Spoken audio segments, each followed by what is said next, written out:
नमस्कार, मैं हूं शम्स ताहिर खान और आप देख रहे हैं वारदात। किसी कातिल के कत्ल करने की बात तो समझ में आती है, लेकिन कत्ल के बाद घर में ताला लगाकर जाने की बात समझ में नहीं आती। लेकिन दिल्ली में सामने आई ट्रिपल मर्डर की एक पहेली कुछ ऐसी ही है। कातिल एक घर में दाखिल होता है, एक महिला और उसके 2 मासूम बच्चों की जान लेता है और जाते जाते घर के दरवाजे पर बाहर से ताला लगाकर चला जाता है। तो क्या ये पुलिस को उलझाने की कोशिश है, कत्ल से लोगों को ज्यादा देर तक बेखबर रखने की चाल, या फिर मामला कुछ और है?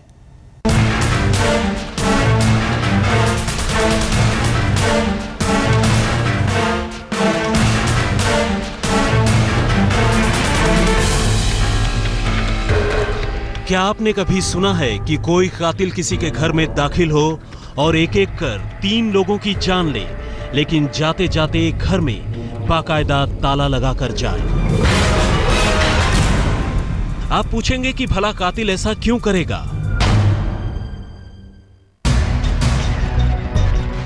लेकिन पश्चिमी दिल्ली के उत्तम नगर इलाके में सोमवार शाम को हुई ट्रिपल मर्डर की कहानी कुछ ऐसी ही है। यहां कातिल एक फ्लैट में घुसता है, वहां रहने वाली 34 साल की महिला और उसके 2 मासूम बच्चों की जान लेता है, लेकिन जाते जाते फ्लैट में बाहर से ताला लगा जाता है। ताला वो भी उन्हीं के घर का। ये बात बेहद अजीब और चौंकाने वाली है। लेकिन इससे पहले कि हम इस वारदात के ऐसे तमाम पहलुओं की गहराई में जाएं, आइए सबसे पहले आपको मौकाए वारदात पर लिए चलते हैं। सोमवार 1 जून रात करीब 7:45 custom and excise inspector Amit Kumar इस रोज जब काम से लौटे तो एक दहलाने वाली खबर उनका इंतजार कर रही थी। हालांकि उन्हें दूर दूर तक इसका कोई गुमान नहीं था, लेकिन उन्हें पहली बार तब हैरानी हुई जब उन्होंने अपने घर में बाहर से ताला लगा हुआ देखा। उन्हें लगा कि शायद उनकी बीवी और बच्चे उन्हें बिना बताए कहीं बाहर गए हैं, लिहाजा वो कुछ देर के लिए एक पड़ोसी के घर चले गए। लेकिन जब थोड़ी देर बाद लौटे तो हालत जस की तस थी। अब सच्चाई पता करने के लिए अमित पहले अपनी बीवी के मोबाइल पर कॉल करते हैं, लेकिन एक के बाद एक कई बार फोन करने के बावजूद जब उन्हें कोई रिस्पांस नहीं मिलता है तो वो बेचैन हो उठते हैं। अमित की बेचैनी की एक वजह यह भी है कि घर के अंदर तमाम बत्तियां जल रही हैं और पंखों के चलने की आवाज भी आ रही है, लेकिन बार बार घंटी बजाने और फोन करने के बावजूद अंदर से कोई कुछ भी नहीं बोल रहा। अब अमित पड़ोसियों को ये बात बताते हैं और फिर बगल वाले फ्लैट से कूदकर अपने फ्लैट के अंदर दाखिल होते हैं। दूसरी ओर पड़ोसी घर का ताला तोड़ने की कोशिश करते हैं, लेकिन अंदर का मंजर देखते ही अमित के होश उड़ जाते हैं। वो वहीं फर्श पर बैठकर रोने लगते हैं। इस घर में 3 लाशें पड़ी हैं। अमित की 34 साल की बीवी दीपा की, 9 साल के बेटे सक्षम और 6 साल की बेटी वैष्णवी की। तब तक आस पड़ोस के लोग भी अमित के घर में दाखिल हो चुके होते हैं, लेकिन अंदर का मंजर देखकर हर किसी के रोंगटे खड़े हो जाते हैं। दीपा की लाश जहां बेडरूम के फर्श पर पड़ी है और उसके गले में चुन्नी लिपटी है, वहीं उनके 2 बच्चों की लाश बाथरूम में। लेकिन बाथरूम के आसपास बिखरा खून और जिस्म पर बने जख्म गवाही देते हैं कि दोनों बच्चों का कत्ल गला रेत कर किया गया है।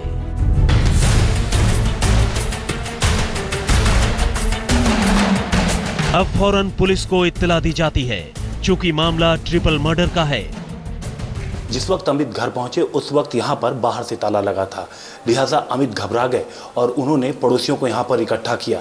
इसके पहले कि ताला टूट पाता, अमित बगल वाले घर के रास्ते से अपने घर में दाखिल हुए और वहां उन्हें अपने परिवार की लाशें मिली।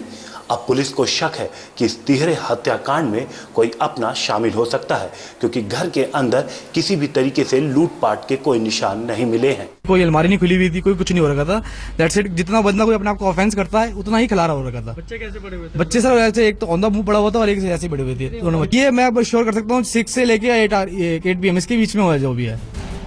लोकल थाने की पुलिस के साथ साथ कई बड़े अफसर भी मौकाए वारदात पर पहुंचते हैं और इसी के साथ सबूत जुटाने और सुराग तलाशने की कोशिश तेज हो जाती है। लेकिन सवाल ये है कि आखिर इन तीनों का कत्ल किसने किया, क्यों किया। क्या ये अमित या फिर दीपा से किसी की दुश्मनी का नतीजा था, लूटपाट की कोशिश का, या फिर वजह कोई और थी। लेकिन सबसे बड़ा सवाल यह था कि आखिर कातिल ने जाते जाते घर में ताला क्यों लगाया। मनोरंजन कुमार और अरविंद ओझा के साथ हिमांशु मिश्र, दिल्ली आज तक। उत्तम नगर के इस मकान में बेशक बाहर से ताला लटक रहा था, लेकिन मकान के अंदर वारदात के कई सुराग बिखरे पड़े थे। वो सुराग जिनसे अगर कायदे से दरियाफ्त की जाए तो मुमकिन है कि वो जल्द ही कातिल का नाम भी बता दे। कौन से हैं ये सुराग जिन्हें कातिल का नाम पता है और चेहरा भी, आप खुद देखिए।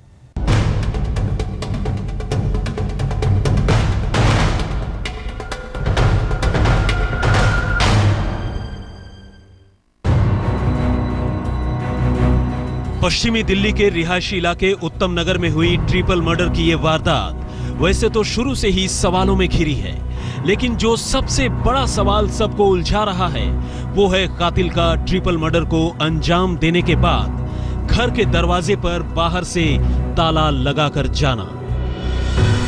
सवाल यही है कि आखिर कातिल ने ऐसा क्यों किया।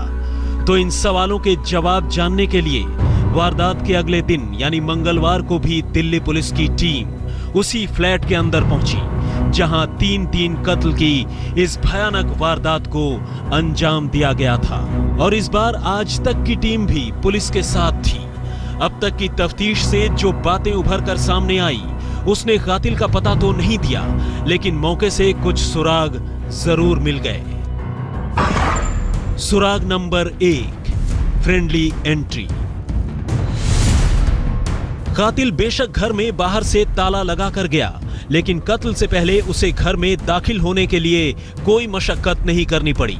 कहने का मतलब ये कि सेकंड फ्लोर पर मौजूद इस फ्लैट में कातिल जिस तरह आराम से दाखिल हुआ उससे इस बात का इशारा मिलता है कि कातिल अमित कुमार की पत्नी दीपा को जानने वाला था, या फिर वो अनजान होने के बावजूद दीपा को अंदर आने देने के लिए भरोसे में लेने में कामयाब रहा, क्योंकि न तो किसी ने वहां किसी जोर जबरदस्ती का कोई शोर सुना और न ही बाद में दरवाजे पर ऐसे कोई निशान ही मिले। सुराग नंबर 2, घर में लगा ताला। जिस तरह जाते जाते कातिल ने घर में बाहर से ताला लगा दिया, वो भी इस बात की तरफ इशारा करता है कि कातिल शायद दीपा या फिर अमित का जानकार था, जो इस वारदात को ज्यादा देर तक लोगों की निगाहों से छुपाए रखना चाहता था। इतना ही नहीं, उसे घर में रखे ताले का भी पता था, क्योंकि घर के बाहर जो ताला लगा था उसे कातिल अपने साथ लेकर नहीं आया, बल्कि वो उन्हीं के घर में रखा ताला था। सुराग नंबर 3, परिवार का करीबी। कातिल की यकीनन दीपा या फिर अमित से दुश्मनी होगी, बच्चों से नहीं। लेकिन उसने जिस तरह दीपा के साथ साथ उसके दोनों बच्चों को बेरहमी से मार डाला, उससे ये बात साफ होती है कि कातिल को शायद खुद के पहचान लिए जाने का डर था। यही वजह है कि उसने घर में मौजूद तीनों में से किसी को भी जिंदा नहीं छोड़ा। सुराग नंबर 4, लूटपाट नहीं, दुश्मनी। मौका वारदात के मुआयने से यह बात भी साफ हो गई कि घर में कोई लूटपाट नहीं हुई, क्योंकि घर का कोई भी सामान बिखरा हुआ नहीं था। ऐसे में कातिल जो भी था वो दीपा की जान ही लेना चाहता था, यानी कत्ल का मकसद लूटपाट नहीं बल्कि दुश्मनी थी। सुराग नंबर 5, आधे घंटे के दौरान कत्ल। कुछ सूत्रों का कहना है कि अमित और दीपा के दोनों बच्चे शाम करीब 6:15 बजे तक घर के बाहर खेलते हुए देखे गए थे। इस दौरान उनकी बेटी वैष्णवी को गिरने से चोट लग गई थी और तब उनके दोनों बच्चों को किसी पड़ोसी ने घर चले जाने की सलाह दी थी और इसी के बाद बच्चे ऊपर अपने फ्लैट में चले गए।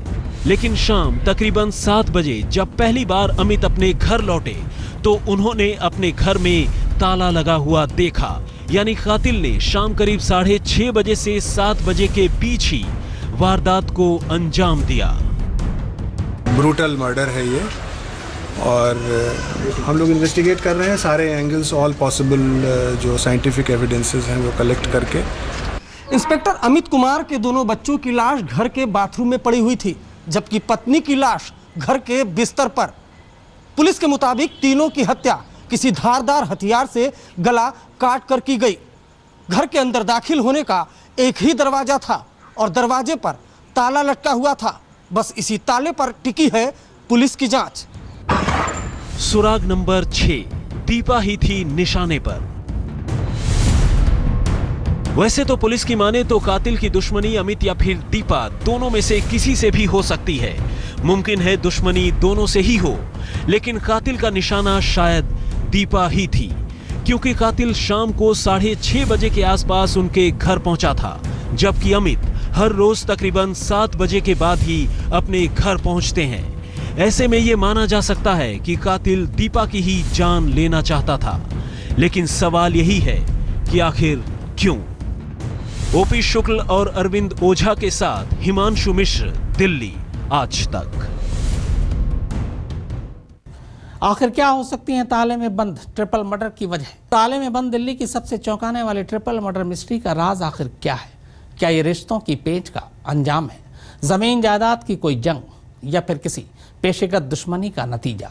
इन सवालों के दरमियान उलझी पुलिस वारदात के शिकार परिवार के पिछले 7 दिनों का हर पल खंगाल रही है। क्या ये रिश्तों की पेच का अंजाम है? प्रॉपर्टी या जायदाद की किसी जंग का नतीजा? लव मैरिज की किसी खुंदक का सिला? कस्टम इंस्पेक्टर की कोई पेशेगत दुश्मनी? या फिर ट्रिपल मर्डर की यह कहानी कुछ और है?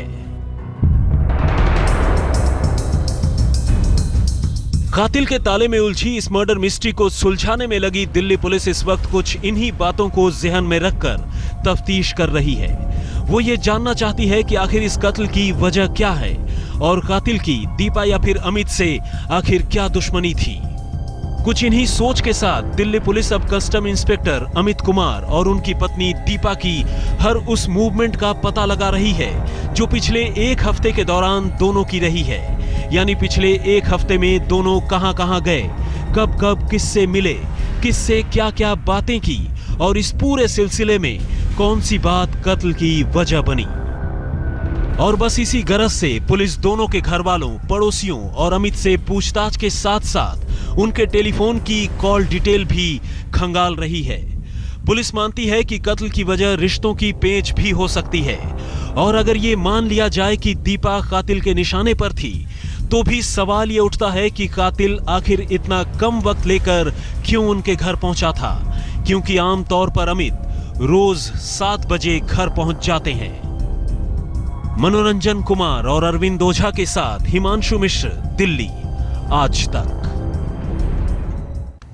दिल्ली में इस ट्रिपल मर्डर की ताज़ा पहेली ने जहां पुलिस को उलझा दिया है, वहीं इसी दिल्ली में एक ट्रिपल मर्डर ऐसा भी है जिसे 3 साल गुजरने के बाद भी पुलिस के पास कातिल का दूर दूर तक कोई नामो निशान नहीं है। जी हाँ, वो वारदात जिसमें कातिलों ने रोहिणी के एक घर में घुसकर मियाँ बीवी और एक बेटी की जान ले ली थी।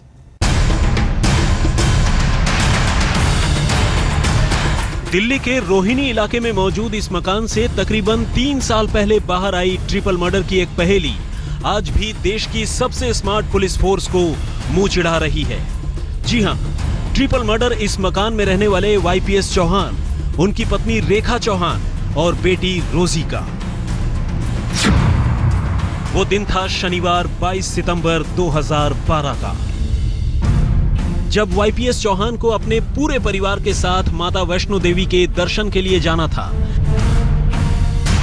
लेकिन जब तय वक्त पर यह परिवार बाहर नहीं निकला तो पड़ोस की रहने वाली एक लड़की उन्हें बुलाने के लिए घर में दाखिल हुई। घर का ताला खुला पड़ा था और अंदर का मंजर भयानक। घर के ग्राउंड फ्लोर पर वाईपीएस चौहान की लाश पड़ी थी, जबकि फर्स्ट फ्लोर पर उनकी बेटी रोजी और पत्नी रेखा की लाश। घर में बिखरा खून ये बयान कर रहा था कि कातिलों ने तीनों के सिर पर किसी भारी चीज से वार कर उनकी जान ली थी। यूं तो घर का कुछ सामान भी बिखरा हुआ था, लेकिन कोई कीमती चीज गायब नहीं हुई थी। यानी मामला दुश्मनी का लग रहा था। लेकिन एक वो दिन है और एक आज का दिन। ट्रिपल मर्डर की ये पहेली आज भी अनसुलझी पड़ी है। आज तक ब्यूरो। तो वारदात में फिलहाल इतना ही, मगर आज तक पर खबरों का सिलसिला लगातार